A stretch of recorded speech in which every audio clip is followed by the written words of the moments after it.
To use a soldering iron, first go and get one of these units from the stand. There's an on switch here. For this model, the light comes on showing that it's on. When the light is flashing, it's read the set temperature. This dial here won't do anything currently because I've locked out this unit at a specific temperature, so it doesn't matter where the dial is set. When it starts flashing, then we know we're at the right temperature. While you're waiting for it to heat up, if your sponge has not been used and wet before you got here, you need to go to the sink, run this under cold water, and then squeeze it so that it's got water in the sponge, but it's not dripping or making a mess anywhere. You can see that it's got ribs.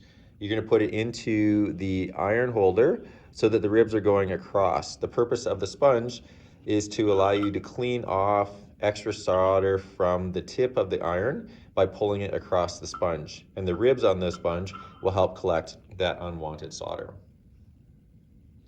Be very careful about the cord. This cord is coated in rubber, like any electrical cord, to protect us from the electricity that's flowing inside of it. But the tip of the iron is extremely hot enough that you can easily melt through the cord.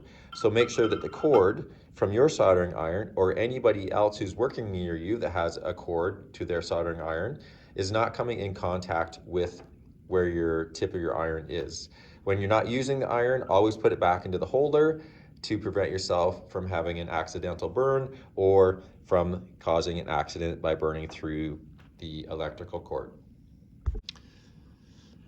Solder we're using looks like the wire that we wrapped onto the circuit, but there's no rubber or insulation on it. And if you feel it, it's a lot more flexible and bendy than the wire that we used.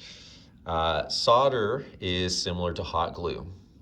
When you think about a hot glue gun, when you squeeze the trigger, it takes the hard glue stick and it pulls it through the gun heats it up, it turns into a liquid, and then once the glue is put where it's wanted, it turns back into a solid.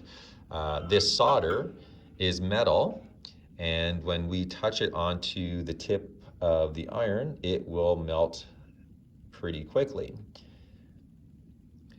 And the reason we use solder instead of hot glue is we need a material that will allow the electricity to conduct or flow through it.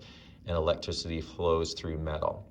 And so solder is how we connect all of our wire and nail joints together. Now you saw that as I was talking, I wiped off the solder. So the purpose of the sponge is to keep the tip of your iron clear. When we are soldering, we're going to actually get the tip of the iron wet. And that simply means to put a small drop of solder onto the tip. That allows the heat from the iron to flow more easily and more quickly through what we're soldering. We don't actually want to melt the solder with the iron. We're touching the iron onto the nail and the wire on one side.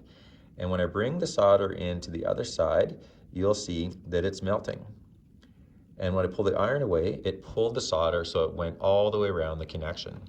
By heating up the nail and the wire, and melting the solder into it, it allows the solder to flow all around the nail. We're not painting a cake. So you don't want to put solder onto your iron and then try to wipe it onto the nail and the wire connection.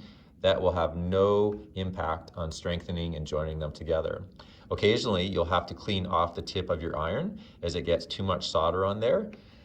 Right now, that's a good amount, so I'll go on to the next nail and wire connection, and I'm holding my soldering iron against the nail and wire.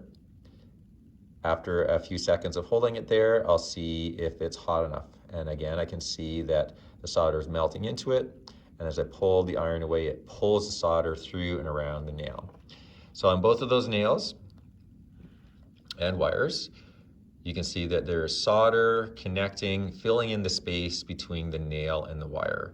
You are going to do this for every nail and wire connection.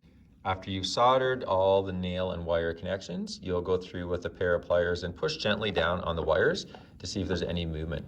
If there is movement, like on this one, you need to put more solder in to make it more of a solid connection between the nails and the wires that are moving.